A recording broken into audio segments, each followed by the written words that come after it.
Patrick Roger, Cécile de Ménibus. 7h46, c'est le petit déjeuner politique ce matin de Mounir Majoubi, qui est député LREM de Paris et porte-parole d'En Marche. Oui, bonjour Mounir Majoubi. Bonjour. On va parler évidemment, il y a beaucoup de sujets sur la table, la prise de parole demain aussi du président Emmanuel Macron, mais on avait ce témoignage à l'instant de Jérôme. Alors on ne peut pas répondre évidemment à chaque auditeur, mais beaucoup semblent un petit peu perdus, ne sachant pas où s'adresser pour être éventuellement aidés. Est-ce qu'il y a des conseils à leur donner et vous pouvez faire remonter évidemment l'information auprès du gouvernement et de la majorité, puisque vous êtes porte-parole d'En Marche. Oui, je suis très conscient de ce que vous décrivez. Ce sont tous ces Français et ces Françaises qui ont droit à des aides, à un accompagnement, et qui n'en bénéficient pas parce que c'est compliqué de les demander. Le fonds de soutien, par exemple. Pour le mois d'octobre, on a dit, dès le mois d'octobre, ça y est, on a mis un fonds de soutien qui va aller de 1 500 à 10 000 euros par mois. Sauf qu'en fait, il s'est activé que depuis le lundi d'il y a quelques jours.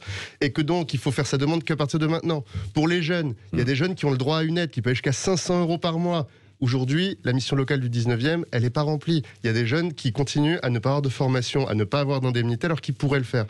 J'ai mis en place un site dans ma circonscription qui s'appelle covidparis19.fr où je reçois des demandes de gens qui disent « Pourquoi moi j'ai pas eu le droit à cette aide ?» à l'auto-entrepreneur. À l'instant, oui, comme Jérôme. Et ensemble, quand on creuse sa situation, on retourne tout dans tous les sens, on se rend compte qu'ils rentrent dans les clous. Et puis parfois, il ne faut pas se mentir, les gens ne rentrent pas dans les clous. Oui. Et donc c'est ce que j'ai pu faire avec d'autres députés il y a quelques semaines pour les indépendants, qui étaient dans aucun fonds d'accompagnement et de solidarité. Avec Bruno Le Maire, qui nous a écoutés, avec le ministre Griset, on a ouvert le fonds aux indépendants. Donc ce qui est très important pour tous ceux qui ont l'impression qu'ils sont dans aucune case, c'est de contacter leurs députés. S'ils n'arrivent pas à trouver leurs députés, ils peuvent aller venir me voir à covidparis19.fr. Oui, mais ça, vous êtes uniquement à Paris. Si on est dans l'Ariège, en Haute-Garonne, etc., on peut le faire localement. Je suis très engagé sur la situation des indépendants. Je l'ai été moi-même, j'ai travaillé avec énormément. Il y en a beaucoup dans ma circonscription. Donc tous les indépendants de France qui ont un problème aujourd'hui d'indemnisation, de soutien économique, n'hésitez pas à m'écrire. Nous, on fait remonter les situations et puis on aide à débloquer les situations individuelles. Oui. Non, mais ça, c'est particulièrement important. Alors, est-ce qu'il faut la prise de parole donc, du président Emmanuel Macron demain? Est-ce qu'il faut accélérer le déconfinement avec des mesures adaptées pour faire face à la grande dépression qui gagne tout le pays aujourd'hui? Il faut rappeler quelle est la volonté du gouvernement et la volonté du président face à cette épidémie. Notre volonté à tous, c'est de reprendre une vie normale le plus vite possible. Mais reprendre une vie normale, alors qu'on a vu que cette épidémie pouvait reprendre à tout moment, ce qu'on appelle les vagues, deuxième vague, peut-être une troisième vague un jour, ça nécessite de prendre des précautions. Et donc, ce qui a été dit ce week-end, ce que le président va aborder à partir de mardi, c'est le chemin, c'est-à-dire comment on va faire les 6 prochains mois, même pourquoi pas les 12 prochains mois, pour dire si jamais il y a cette situation-là, voilà tout ce qu'on va pouvoir faire. S'il y a cette situation-là, voilà tout ce qu'on va pouvoir faire. Déjà, il y a l'immédiat. Qu'est-ce qu'on fait d'ici à Noël? Ça, le président va nous dire qu'est-ce qu'on va pouvoir faire d'ici à Noël. Mais après, parce qu'après, les gens qui ont une activité économique, les gens qui ont une vie, ils veulent savoir aussi ce qui se passe après Noël. Ben là, on va pas forcément dire tout de suite ça va être comme ça ou comme ça, on va dire si jamais les conditions sont ainsi, alors on pourra faire ça. Aujourd'hui, la situation dans les hôpitaux, elle va un peu mieux. Même beaucoup mieux dans certains, à peine mieux dans d'autres. Mais ça s'améliore. Mais attention, est-ce qu'on peut reprendre notre vie dès demain? Non. Si demain, on reprend notre vie, demain, qu'on va au bar, qu'il n'y a pas le télétravail, qu'on fait tous notre vie traditionnelle, ça redécolle immédiatement. Non, mais est-ce qu'on peut s'adapter? Vous parlez des bars et des restaurants, par exemple. Est-ce qu'on ne pourrait pas envisager des ouvertures le midi à 14h avec des jauges bien spécifiques? Ou ça, il n'en est pas question? Vous avez bien vu que c'est une demande qui a été faite par de très nombreux commerçants. Moi, je rêve que d'une chose, c'est de retourner manger au restaurant, c'est de retourner boire un verre avec des amis. Aujourd'hui, il se trouve que c'est un lieu qui concentre toutes les inquiétudes. C'est-à-dire qu'on se réunit tous, on prend beaucoup de plaisir, on parle beaucoup et on n'a pas de masque. Donc ça concentre tout ce qui fait peur. Donc ce qui est la priorité aujourd'hui, c'est plutôt de regarder les commerces qui aujourd'hui n'ont pas d'activité et qui représentent très peu de problèmes vis-à-vis de la transmission. Ils vont pouvoir ouvrir dès ce week-end ou pas alors? Ça, c'est le président de la République qui l'annoncera. Vous savez, le président de la République, lui, c'est celui qui à la fin reçoit toutes les informations. Conseil scientifique, analystes, les fonctionnaires, il reçoit tout et à la fin il décide. Donc nous, on peut apporter des choses en tant que députés, les gens peuvent apporter des choses dans leur quotidien, et lui, il doit arbitrer pour nous tous. Et qu'est-ce que vous répondez à ceux et à la colère en fait, qui monte de certains Français qui dénoncent quand même une tyrannie sanitaire? Je leur réponds que leur inquiétude, elle est très légitime. Moi, les contestations, les inquiétudes, je les ai toujours écoutées, des gilets jaunes à aujourd'hui. Après, elle peut prendre différentes formes. Elle peut prendre des formes très démocratiques avec des gens qui disent « je ne suis pas d'accord avec ce que le gouvernement a fait, le gouvernement a fait des erreurs et il faudra que nous répondions en tant que majorité, le gouvernement ». Et puis, il y a d'autres formes de contestation qui sont là plutôt pour perturber notre équilibre tous ensemble. Et là, je vise les oppositions, la France Insoumise avec Mélenchon par exemple, ou Marine Le Pen, qui soufflent chaque jour sur les braises de cet incendie épidémique. Aujourd'hui, il y a une responsabilité pour tous les décideurs politiques, c'est qu'on puisse s'en sortir ensemble. Donc ceux qui crient à chaque fois, qui empêchent que l'on avance, qui dénoncent quand on agit, qui dénoncent quand on n'agit pas assez, qui crient à la dictature un jour et qui crient au laisser-aller l'autre jour. Ça n'est pas acceptable. Mounir Majoubi, il faut reconnaître qu'il y a des incohérences. Je sais que, par exemple, vous avez lutté beaucoup contre Hold Up, ce documentaire qui se termine un peu en cacahuète, si je puis dire, mais qui dénonce quand même sur une partie en fait, du doc un certain nombre d'incohérences de la part du gouvernement, des décisions aussi.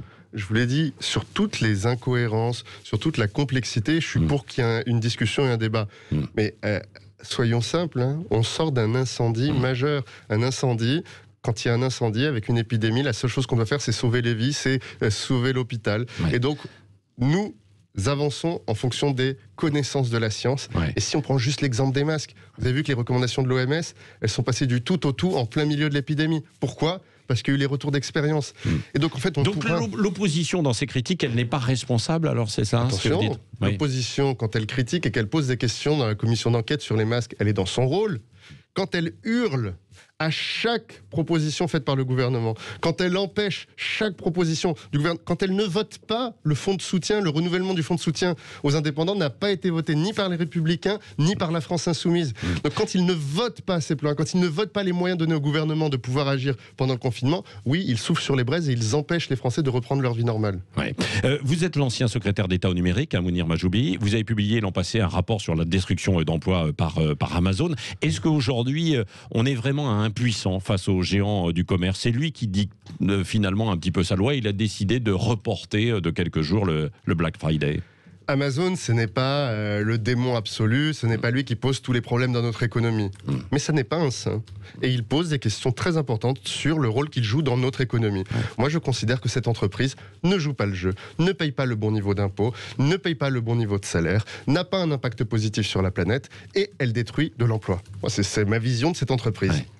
Quand sur le Black Friday, Bruno Le Maire réunit toutes les entreprises et qu'Amazon ne répond pas le matin, mais décide de faire sa propre communication le soir aux 20h. Je trouve qu'encore une fois, elle surfe sur le buzz.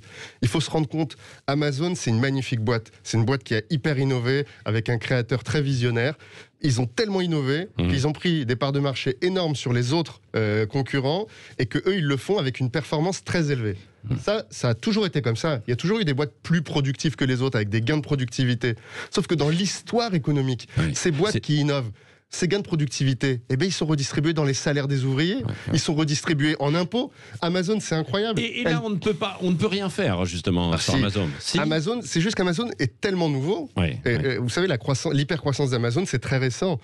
Pendant très longtemps, elle perdait beaucoup d'argent. Aujourd'hui, elle en gagne énormément. N'oublions pas, ça fait que quelques années.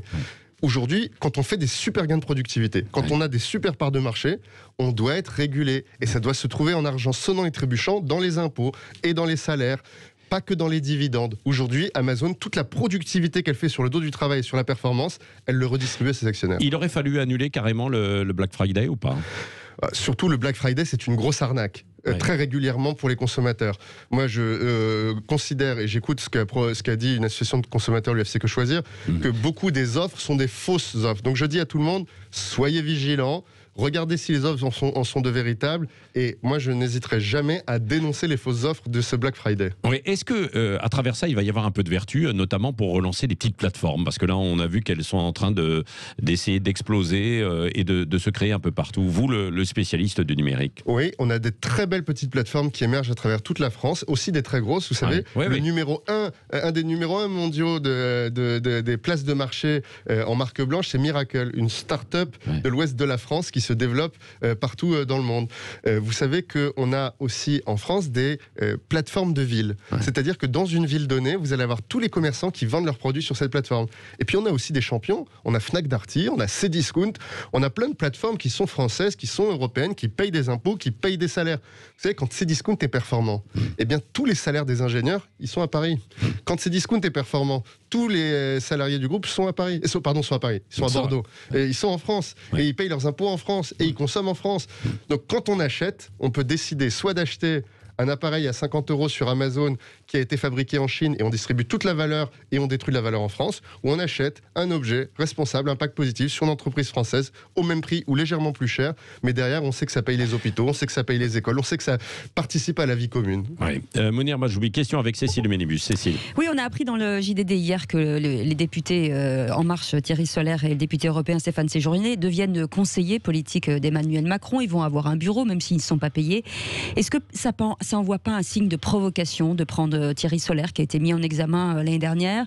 Il est député au Parlement, il vote les lois. Est-ce que ça va pas créer une polémique? Séparation des pouvoirs, quoi. Alors, c'est deux questions différentes. Il y a la question de séparation des pouvoirs et la question de la personnalité de M. Solaire et de ce qui lui est reproché. Aujourd'hui, vous savez, et c'est le principe toujours en politique, c'est la présomption d'innocence. Thierry Solaire, aujourd'hui, je vous rappelle, il n'a pas été condamné. C'est pour ça qu'il reste un député, c'est pour ça qu'il reste engagé dans sa mission. C'est le rôle du président de la République de s'entourer de personnes pour lui faire ressentir ce qui se passe sur le terrain. On ne va pas reprocher au président de la République d'avoir des conseillers qui sont proches du terrain et qui connaissent les gens. Ces deux personnes, moi je ne sais pas du tout le fond de l'histoire sur M. Solaire. Ça incite à la polémique. Moi je ne sais rien sur le fond de l'histoire de M. Solaire, donc je ne vais pas vous dire si je pense qu'il est innocent ou coupable. Je dis juste, c'est pas ce que je vous demande. Il n'y a pas de jugement, il n'y a pas de décision. Donc on ne va pas mettre sur le banc toutes les personnes qui sont poursuivies sur Terre. Par contre, aujourd'hui, est-ce qu'il a une expertise, lui, sur le terrain et sur l'analyse politique de la France? Bah oui. Et d'ailleurs, M. Solaire, il est plutôt un élu qui représente le peuple et qui le dit avec si vous le connaissez un peu, une franchise assez certaine. Donc je suis plutôt heureux que quelqu'un comme ça puisse parler au président régulièrement. Stéphane Séjourné, c'est aussi quelqu'un qui parle assez franchement. Moi, je passe beaucoup de temps avec lui. Est-ce qu'il n'y a pas un problème? Parce qu'ils sont parlementaires, ils sont députés en poste, et puis d'avoir un bureau, il y a un problème quand même, séparation des pouvoirs. Ils sont là pour voter les lois et ils ont le bureau à l'Élysée. Écoutez, là-dessus, on peut débattre longtemps sur le sujet, mais si on prend le cas de Stéphane Séjourné qui est au Parlement européen, vous savez que l'exécutif européen, c'est pas l'exécutif français. La question serait différente si c'était un de mes collègues. Voilà. Mounir Majoubi, député de La République En Marche et porte-parole d'En Marche, était l'invité de Sud Radio ce matin. Et dans un instant, le journal de 8h, à tout de suite.